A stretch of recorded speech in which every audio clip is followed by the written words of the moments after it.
श्रीमद् भगवत गीता अध्याय 2 का 16वां श्लोक। भगवान कहते हैं, नासतो विद्यते भावो ना भावो विद्यते सतः उभयोरपि दृष्टो अंतस्तनयोस्तत्वदर्शिभिः। भगवान कहते हैं, तत्वदर्शियों ने यह निष्कर्ष निकाला है कि असत अर्थात भौतिक शरीर का तो कोई चिर स्थायित्व नहीं है, किंतु सत अर्थात आत्मा अपरिवर्तित रहता है। उन्होंने इन दोनों की प्रकृति के अध्ययन द्वारा यह निष्कर्ष निकाला है। तात्पर्य है कि परिवर्तनशील शरीर का कोई स्थायित्व नहीं है। आधुनिक चिकित्सा विज्ञान ने भी यह स्वीकार किया है कि विभिन्न कोशिकाओं की क्रिया प्रतिक्रिया द्वारा शरीर प्रतिक्षण बदलता रहता है। इस तरह शरीर में वृद्धि तथा वृद्धावस्था आती रहती है, किंतु शरीर तथा मन में निरंतर परिवर्तन होने पर भी आत्मा स्थायी रहता है। यही पदार्थ तथा आत्मा का अंतर है। स्वभावतः शरीर नित्य परिवर्तनशील है और आत्मा शाश्वत है। तत्वदर्शियों ने, चाहे वे निर्विशेषवादी हों या सगुणवादी, इस निष्कर्ष की स्थापना की है। विष्णु पुराण में कहा गया है कि विष्णु तथा उनके धाम स्वयं प्रकाश से प्रकाशित हैं। सत तथा असत शब्द आत्मा तथा भौतिक पदार्थ के ही द्योतक हैं। सभी तत्वदर्शियों की यह स्थापना है। यहीं से भगवान द्वारा अज्ञान से मोहग्रस्त जीवों को उपदेश देने का शुभारंभ होता है। अज्ञान को हटाने के लिए आराधक और आराध्य के बीच पुनः शाश्वत संबंध स्थापित करना होता है और फिर अंशरूप जीवों तथा श्री भगवान के अंतर को समझना होता है। कोई भी व्यक्ति आत्मा के अध्ययन द्वारा परमेश्वर के स्वभाव को समझ सकता है। आत्मा तथा परमात्मा का अंतर अंश तथा पूर्ण के अंतर के रूप में है। वेदांत सूत्र तथा श्रीमद् भागवत में परमेश्वर को समस्त उद्भवों का मूल माना गया है। ऐसे उद्भवों का अनुभव परा तथा अपरा प्राकृतिक क्रमों के रूप में होता है, जैसा कि 7वें अध्याय से स्पष्ट होगा। यद्यपि शक्ति तथा शक्तिमान में कोई अंतर नहीं है, किंतु शक्तिमान को परम माना जाता है और शक्ति या प्रकृति को गौड़। अतः सारे जीव उसी तरह परमेश्वर के सदैव अधीन रहते हैं, जिस तरह सेवक स्वामी के या शिष्य गुरु के अधीन रहता है। अज्ञानावस्था में ऐसे स्पष्ट ज्ञान को समझ पाना असंभव है। अतः ऐसे अज्ञान को दूर करने के लिए सदा सर्वदा के लिए जीवों को प्रबुद्ध करने के लिए भगवान भगवत गीता का उपदेश देते हैं। भगवान कहते हैं, अविनाशितो तद्वृद्धि येन सर्वमिदं ततं विनाशमव्ययस्यास्य ना कश्चित कर्तुमर्हति। जो सारे शरीर में व्याप्त है, उसे ही तुम अविनाशी समझो। उस अव्यय आत्मा को नष्ट करने में कोई भी समर्थ नहीं है। तात्पर्य है कि अणु आत्मा का प्रभाव पूरे शरीर में व्याप्त हो सकता है। मुंडक उपनिषद के अनुसार यह अणु आत्मा प्रत्येक जीव के हृदय में स्थित है और चूंकि भौतिक विज्ञानी इस अणु आत्मा को माप सकने में असमर्थ हैं, अतः उनमें से कुछ यह अनुभव करते हैं कि आत्मा है ही नहीं।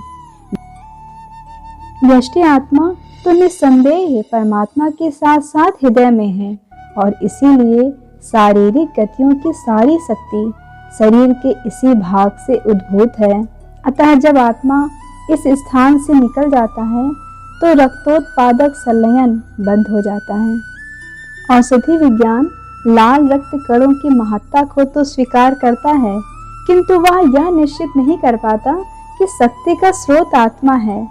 जो भी हो, औषधि विज्ञान यह स्वीकार करता है कि शरीर की सारी शक्ति का उद्गम स्थल हृदय है। पूर्ण आत्मा के ऐसे अणु कणों की तुलना सूर्य प्रकाश के कणों से की जाती है। इस सूर्य प्रकाश में असंख्य तेजोमय अणु होते हैं। इसी प्रकार परमेश्वर के अंश उनकी किरणों के परमाणु स्फुलिंग हैं और प्रभा या पराशक्ति कहलाते हैं। अतः चाहे कोई वैदिक ज्ञान का अनुगामी हो या आधुनिक विज्ञान का, वह शरीर में आत्मा के अस्तित्व को नकार नहीं सकता है। भगवान ने स्वयं भगवद गीता में आत्मा के इस विज्ञान का विशद वर्णन किया है। भगवान कहते हैं, अंतवंत इमे देहा नित्यस्योक्ताः शरीरिणः अनाशिनो अप्रमेयस्य तस्मादुध्यस्व भारत। अविनाशी, अप्रमेय तथा शाश्वत जीव के भौतिक शरीर का अंत अवश्यंभावी है, अतः हे भरतवंशी युद्ध करो।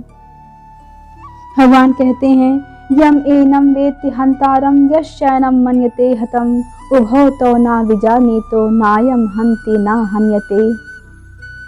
जो इस जीवात्मा को मारने वाला समझता है तथा जो इसे मरा हुआ समझता है, वे दोनों ही अज्ञानी हैं, क्योंकि आत्मा ना तो मारता है और ना मारा जाता है। तात्पर्य है कि जब देहधारी जीव को किसी घातक हथियार से आघात पहुंचाया जाता है तो यह समझ लेना चाहिए कि शरीर के भीतर का जीवात्मा नहीं मरा है।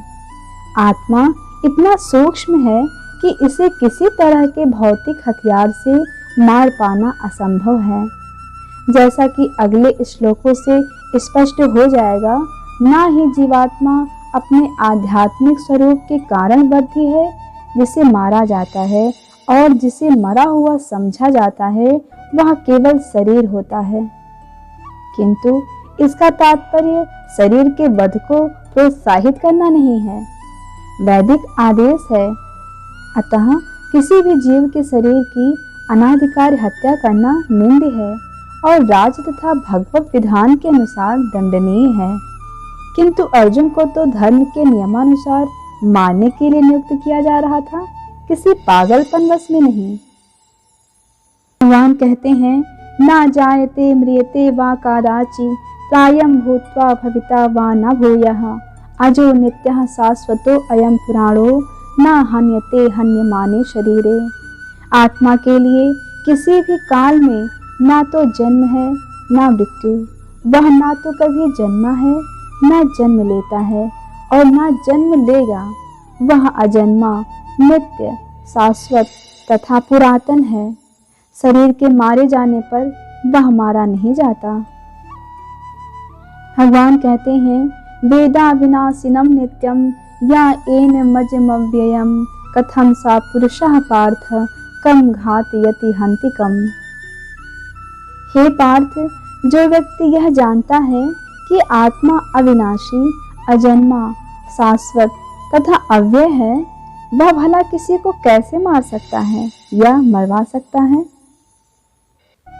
तात्पर्य है कि प्रत्येक वस्तु की समुचित उपयोगिता होती है और जो ज्ञानी होता है वह जानता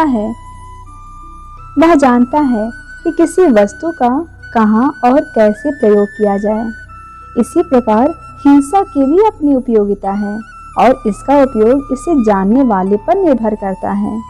यद्यपि हत्या करने वाले व्यक्ति को न्याय संहिता के अनुसार प्राण दंड दिया जाता है, किंतु न्यायाधीश को दोषी नहीं ठहराया जा सकता है, क्योंकि वह न्याय संहिता के अनुसार ही दूसरे व्यक्ति पर हिंसा किए जाने का आदेश देता है।